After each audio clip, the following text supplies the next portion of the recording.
I got this in another edition done by some like Indian printers on this like fucking bullshit ass big ass book with shitty printing, and this is it's about the same price, so it's kind of a waste of money to buy that other one, I think. But happy we have it.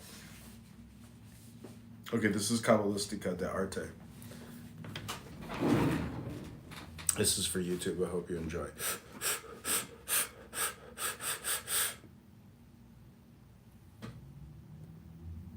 De Arte Kabbalistica. Do thou study most constantly, my son, in the art of the Holy Kabbalah.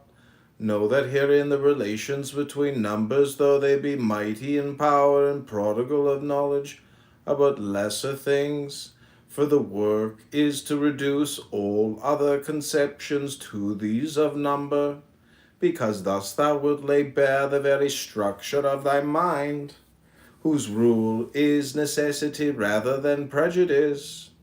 Not until the universe is thus laid naked before thee canst thou truly anatomize it.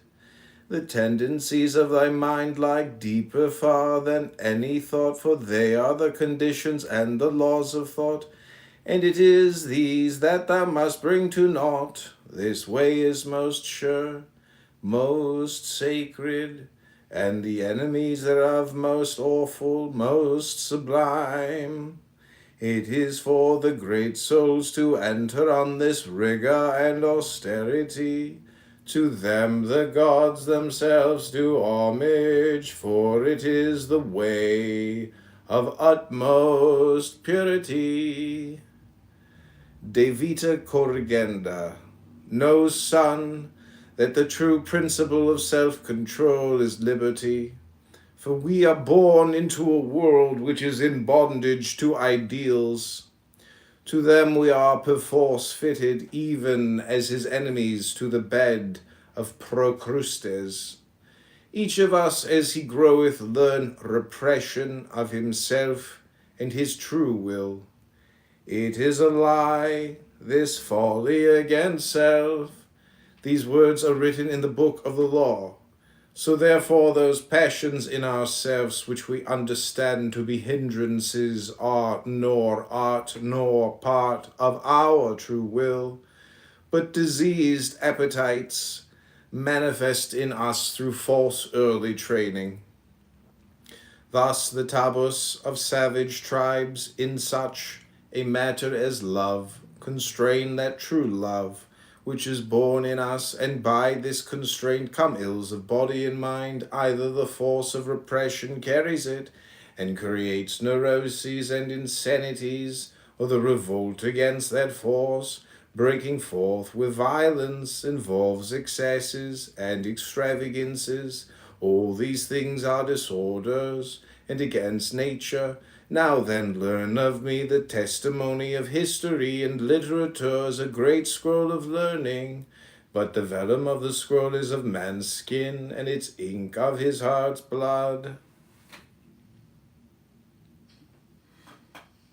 But don't worry about whether they do or don't. Just simply watch whatever it is that you are feeling, thinking, experiencing, and that's it. Watch it. And don't go out of your way to put any names on it. That's really what meditation is. And you see, you're not expecting any result. You are in meditation in an eternal present. You're not doing it to improve yourself. You found you can't do that. Your ego can't possibly improve you because it's what's in need of improvement. Your ego can't let go of itself because it is a complex called clinging to oneself. That's what it is by definition. So it's just something that evaporates when it is understood that it is unable to achieve a transformation of consciousness, mystical experience, the vivid sense of union of individual and cosmos.